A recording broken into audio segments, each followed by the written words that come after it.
গত 15 বছরে ফ্যাসিবাদ অর্থাৎ শেখ হাসিনা অত্যন্ত পরিকল্পিত হবে আপনার গণমাধ্যমের এই জায়গাটাকে একদম ধ্বংস করে দিয়েছে।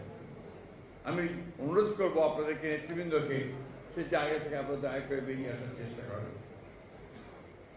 আমি অত্যন্ত কৃতজ্ঞতার সঙ্গে স্মরণ করতে চাই আজকে এখানে যারা নেতৃত্বে আছেন এবং বিএনপি যে সবসময় আমরা কাঁধে কাঁধ মিলিয়ে ফ্যাসিবাদের বিরুদ্ধে লড়াই করেছি, আমি তাদের প্রতি আমাদের কৃতজ্ঞতা।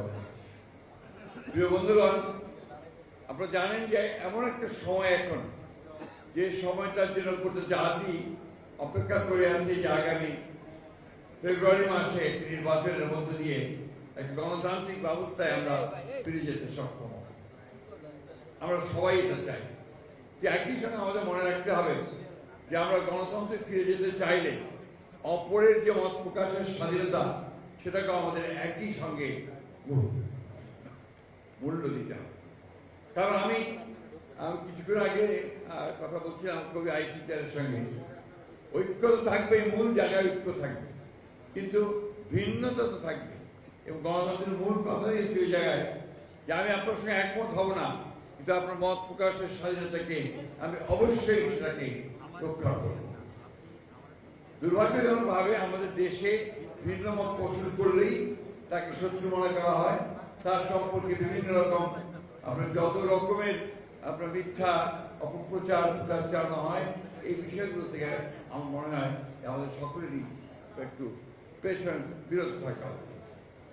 আজকে এটা সবচেয়ে বড় যে ক্রাইসিসটা দাঁড়িয়েছে বাংলাদেশ সারা পৃথিবীতে, সেটা হচ্ছে এই যে আপনার সামাজিক সোশ্যাল মিডিয়া।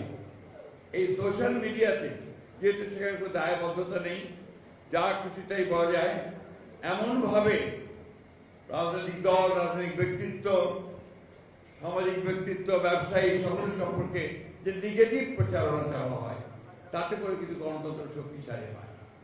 দুর্ভাগ্যজনক ভাবে এখানে তারা এমনভাবে একটা প্রচারণা চালান যে বাংলাদেশে আজকে এটা একটা সমস্যায় দাঁড়িয়েছে, যেখানে আমার কাছে মনে হয় যে এক ধরনের আপনার এনার্জি, এক ধরনের একটা নৈরাজ্য সৃষ্টি করবার চেষ্টা করছে।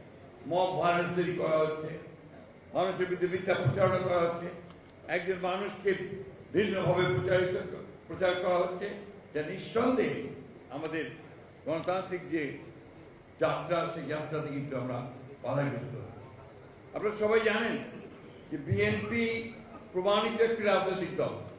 বিএনপি সেই রাজনৈতিক দল 1975 সালে যার প্রতিষ্ঠাতা শহীদ করেছেন জিয়াউর রহমান, তিনি একদলীয় শাসন ব্যবস্থা থেকে বহুদলীয় শাসন ব্যবস্থা নিয়েছিলেন এবং বন্ধ করে দেওয়ার সমস্ত পত্রিকাগুলোকে খুলে দিয়েছিলেন, গণমাধ্যমের স্বাধীনতাকে নিশ্চিত করেছেন। ঠিক একইভাবে পরবর্তীকালে আমাদের নেত্রী দেশনেত্রী বেগম খালেদা জিয়া গণমাধ্যমের স্বাধীনতার জন্য যা কিছু করা দরকার তিনি চেষ্টা করেছেন। আমরা আমাদের 31 দফায় খুব পরিষ্কার করে বলেছি যে আমরা নিশ্চিত করব গণমাধ্যমের স্বাধীনতা, অর্থাৎ একেবারে পুরোপুরি ইন্ডিপেন্ডেন্ট থাকবে, স্বাধীন থাকবে, সে বিষয়টি আমরা নিশ্চিত করব। এ ব্যাপারে আমাদের কমিটমেন্ট পরীক্ষিত, নট দ্যাট যে আমরা শুধুমাত্র কথার কথা বলে আমরা এই কথাগুলো বলছি, এটা আমরা আমাদের পরীক্ষা করে নিয়েছি।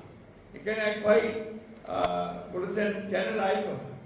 চ্যানেল আইকে আপনার বিএনপির সঙ্গে জড়াচ্ছেন কেন? দুঃখিত, চ্যানেল ওয়ান তাকে তো জড়াচ্ছেন কেন? এটা একটা প্রাইভেট অর্গানাইজেশন, ব্যক্তি মালিকানাধীন একটি প্রতিষ্ঠান। প্রতিটি আপনার হাউরি কিন্তু ব্যক্তি মালিকানাধীন হয়েছে। এখানে কোনো রাজনৈতিক দলকে সম্পৃক্ত করাটা আমার মনে হয় সঠিক হবে না। আমার এই জায়গাগুলো আপনাদের বিবেচনা করা দরকার। আর সবচেয়ে বড় জিনিস হলো কি, আপনি যদি আপনার অধিকার প্রতিষ্ঠিত করতে চান চাকরির ক্ষেত্রে, বর্ণনার ক্ষেত্রে, আপনার ইউনিয়নকে আরো শক্তিশালী হতে হবে, আপনাদেরকে সক্রিয় দাঁড়াতে হবে। কোনো দলের লেজবৃত্তি না করে আপনাদেরকে দাঁড়াতে হবে, দেখবেন যে আপনার অধিকারটাকে আপনি আদায় করতে পারবেন। অর্থাৎ সত্যিকার অর্থে ইউনিয়নের দায়িত্বটা আপনাকে দায়িত্বশীলতার সঙ্গে পালন করতে